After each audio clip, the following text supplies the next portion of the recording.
Hi అండి, ఎలా ఉన్నారు? మేమైతే పొద్దున్నే చేలోకి వచ్చేసామండి. ఇంటి దగ్గర టిఫిన్ చేసే టైం కూడా లేదు, ఎండ వచ్చేస్తుందని చెప్పి రోజు 7 గంటలకే చేలోకి వచ్చేసాము. బయట నుంచి తెచ్చేసుకున్నాం టిఫిన్ కూడా, చేలోకి తెచ్చుకుని చేలో తింటున్నాము. ఇంటి దగ్గర లేట్ అయిపోతుంది, మళ్ళీ ఎండ వస్తే కొట్టలేమని ఈరోజు మినపచేనుకి మందు కొట్టాలి, పురుగు మందు. ఒక చేలో పురుగు మందు కొట్టాలి, ఒక చేలో కలుపు మందు కొట్టాలి. ఎండ వచ్చేస్తే నీళ్ళు జారబోయటం చాలా కష్టమైపోతుంది. అందుకని చెప్పి ఈరోజు కొంచెం పొద్దున్నే వచ్చేసాము. మళ్ళీ కరెంటు పోయినా నీళ్ళు మోటార్ ఆగిపోద్ది, నీళ్ళు ఉండవు. అందుకని త్వరగా వచ్చాము.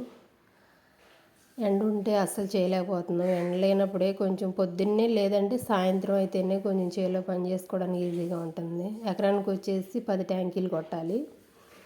ఈయన కొంచెం పంపు తీసుకురావడానికి మళ్ళీ ఇంటికి వెళ్ళారు.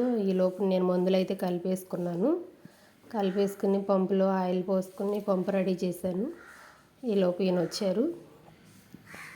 ఈయన వచ్చి ఇంకా పంపు తగిలించుకుని ఇంకా ఆయన కొట్టారు. నేను బాబు అయితే నీళ్ళు జారపోసాము. అయిపోయిందండి.